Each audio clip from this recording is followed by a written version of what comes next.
And it's time for another matchup in the first round of the Big Lager Championship. I forgot what it was called then. So let's have a look at the table. So here's the table. We have got the Holsten Pils lost to the Saint Etienne, so that moved through into the second round. We also had the Carlsberg Export moving into the second round past the Kronenbourg. And now we've got the first of the ones that got through the preliminaries. And it's this. We've got the Galereux, which is facing off against the Madri. Now, you'll see the Madri is in a bottle, and you probably think, wait, hang on, didn't you say that you're going to do cans where possible? And Madri's available in cans. That's probably not what you're saying, but that's what I'm going to address right now. So I'm going to address it in this little video before we do this little taste test. So yes, the Madri. I've decided, first of all, I was going to do cans because they're all very similar, and I thought they're cheaper per can than if you buy the bottles, because like this Madri, I got this as part of the 3 for £6.50, so it's £2 something for the bottle, whereas cans I could have got 4 cans for about £6 instead. But I was thinking, you know what, at the moment I'm getting quite a lot of beers, quite a lot of cans of lager stashed everywhere, because every time I want to buy one, I've got to buy 4. So it's taking a bit of hit on the bank balance. It's also it's going to take a bit of hit on my liver, sort of drinking all these extra lagers that I don't pour down the sink. And if I do pour them down the sink, then it's just wasting beer in it, which is a crime, really, let's face it. So I thought, you know what, after I'd done this a bit, I thought, this is going to end up costing me a fortune if I have to buy a 4-pack every time I want to review a beer. And obviously, when I get to the next rounds, I'm going to have to. I don't really have to buy them again because I've already got them. But there's only going to be 2 beers that I'll actually drink all 4 cans of in the championship, and that's the 2 that get to the final. So there's not really a lot of point in buying them in 4-packs all the time. So from this point forward, the rules are going to change slightly. The new rules now are I'm going to get them in single bottles or single items if possible, and then I'll just get them in 4-packs if not. So now I'm actually going to go the other way. Going to flip it on its head completely. I'm going to go for the bottles, because this bottle, as I say, was £2.15. I'm doing it blind, so it might go through. I'm not expecting it to go through, but then if it doesn't go through, I don't have 3 cans of Madri that I'm going to have to drink or give away to somebody. So let's face it, this is now the way I'm going to be doing it. And then, of course, I got 3 for £6.50. That's done me 3 different beers now in the championship, when previously it would have only done me 1. So there you go. So that's the way that this is going to work. Now we've got the Galereux, we've got the Madri. They are warming up quite significantly, so I'm going to get them. So we're going to get them. Well, I'm not going to pour them, but we're going to be getting them poured into glasses, and I will be right back. So rather vigorous pours this time. Looking at it, these are the pours poured into glasses. And before I go any further, let's tell you which one is which. So this is which one is which.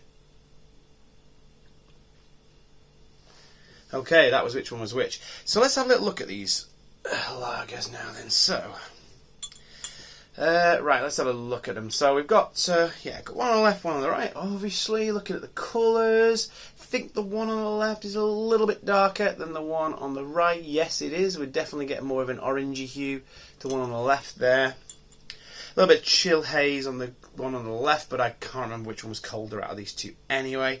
So that's going to be absolutely fine. But yeah, the heads are dissipating quite well there. And what can I say? There's not much more I can say about them. This one's a little bit darker in colour than this one. Let's go straight to the nose. So we're nosing this one first. We're going to see what it smells like. Here we go. So a bit malty. Bit grassy, a little bit of syrup.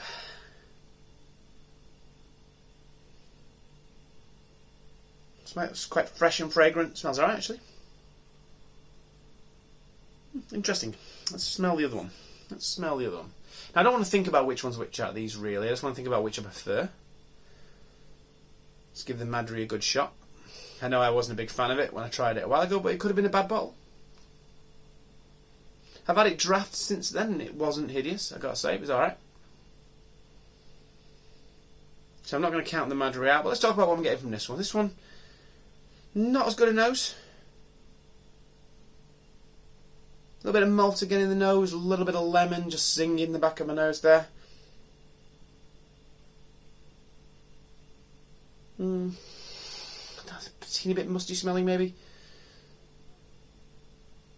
quite a bit of citrus in there, quite a bit of lemon, a bit of lime.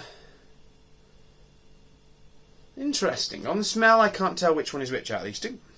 But let's go in for the taste and see if that's any different. Cheers.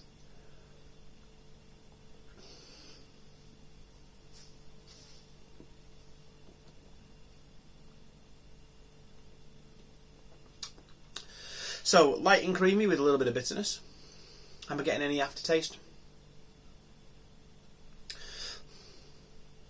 Not currently. Let's try again.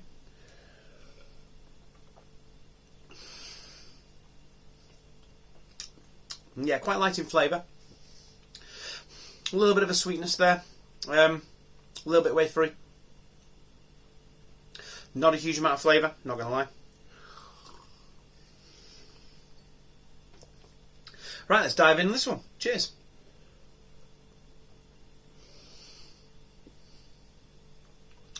So much more dry on the mouthfeel. And again, I spoke too soon. Let's have a proper taste and then I'll speak.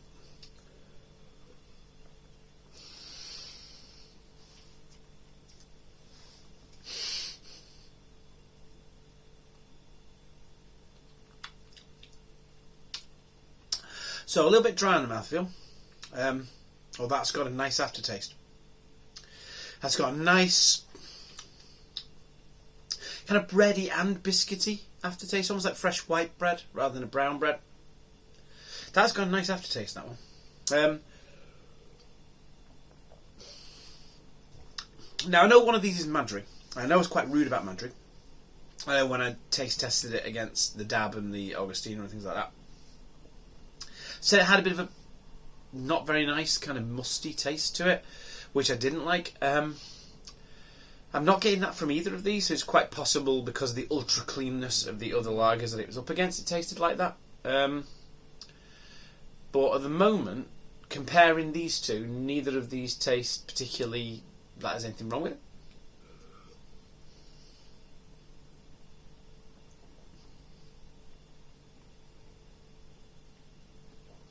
But I'm getting a bit more flavour from this one and that one. And I'm liking the dryness of that one. And that aftertaste is nice. Let's try this one again.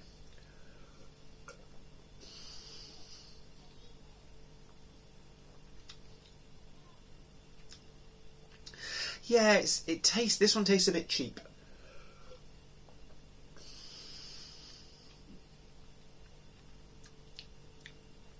I gotta say. It does taste a bit cheap.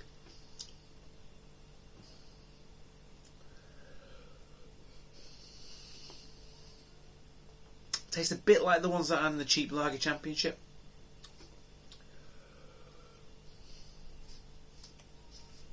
It's clean, it's crisp, and it's quite refreshing, it's quite drinkable, but I think whatever's tingling my tongue isn't tingling in a particularly pleasant kind of way. It's taking away from the refreshingness. Initially it's quite refreshing, then there's something there, there's no aftertaste. There's no aftertaste to speak of on that one. Let's try this one again.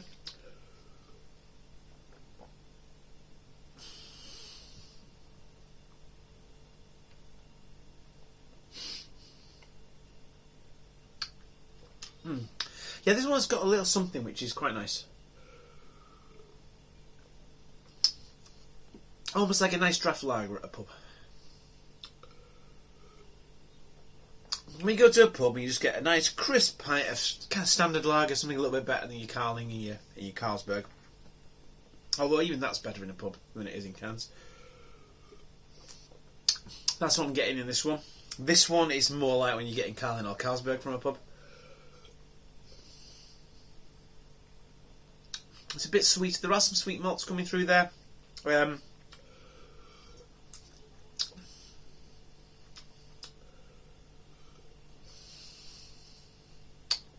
But the tastes there are fading quickly, I would say.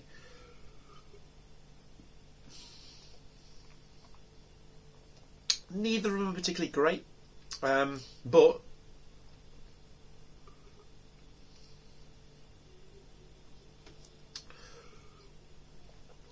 have a swing on that one.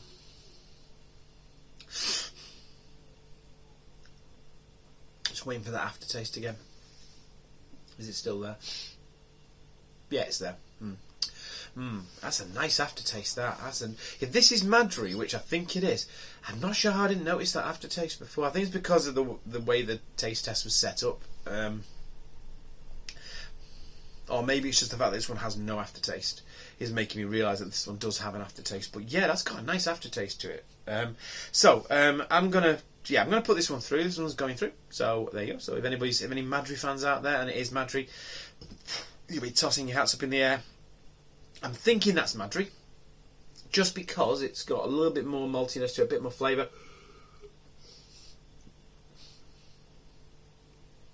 And possibly a little bit of that mouldiness in the flavour.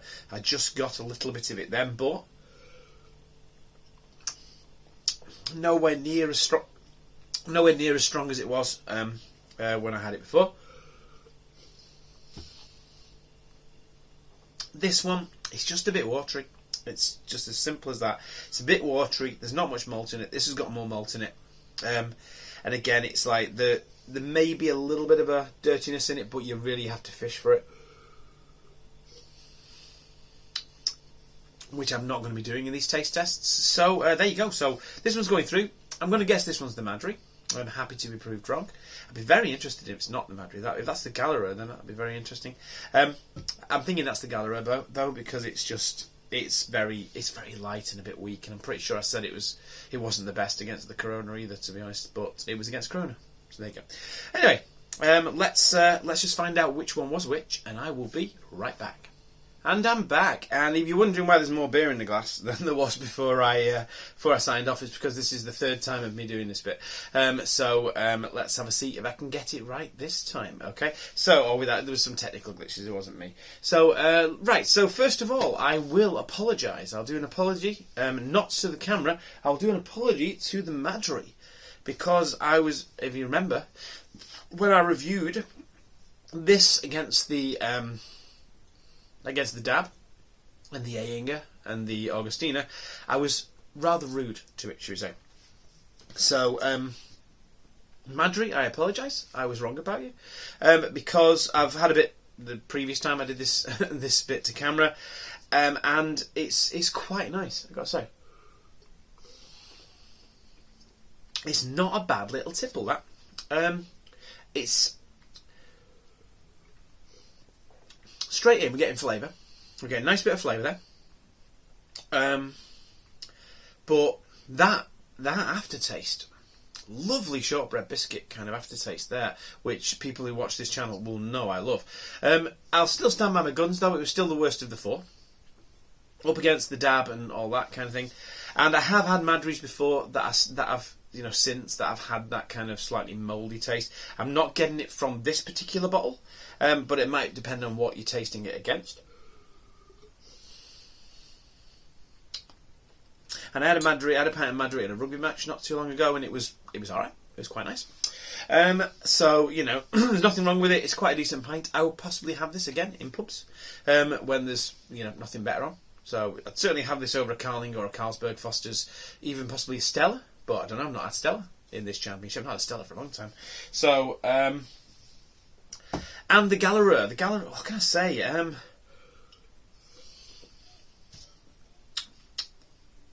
might have to put this up against Stella, just in like a taste test, because this is Lidl's Stella, and Aldi's Stella is Saint Etienne, and that was really nice. That was really impressive. This has got no aftertaste really at all, apart from just kind of almost like not a particularly pleasant bitterness. Now I know many years ago, not as many years ago as I usually say, but about 10 years ago, when I was getting into Aldi and all the different lagers they had, I remember thinking that this was better. I remember preferring this to the Saint Etienne. So I don't know if things have changed or whether I'm just, my tastes have changed with lagers, but the Galereux, it's not as good. It's not as good as the Saint Etienne, and it's not as good as Madri, but it's not bad though. It is not bad. That's nice. It's not bad. It's got a reasonable lager flavour. There's more flavour to it than any of the lagers in the cheap lager championship.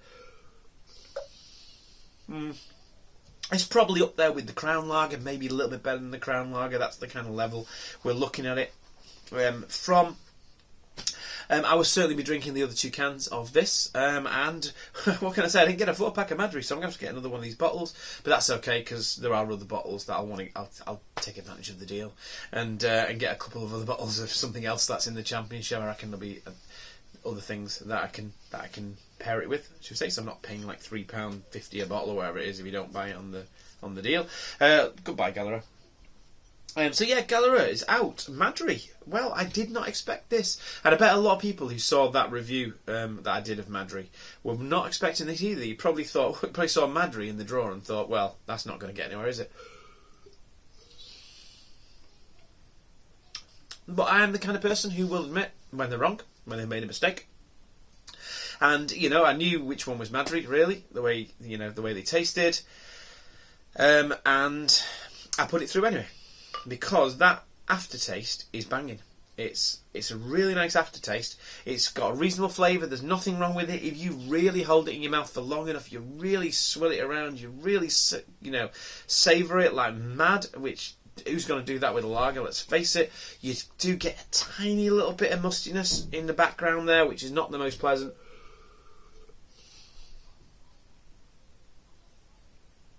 But to be honest, you've really got to fish for it then. That was just at the end of that then. You saw how long I had that in my mouth for. Just at the end I was getting it. Nobody, absolutely nobody drinks a lager and holds it in their mouth for that long. So, I'm sorry, Madri. I was wrong about you. You're not so bad. And that's all there is to it. And the Madri is through into the next round. It's going to be up against the Cobra or the 1897, but we'll see that on the next one. Anyway, I've waffled for far too long. Well done, Madri. Well deserved. Till next time, have a good one.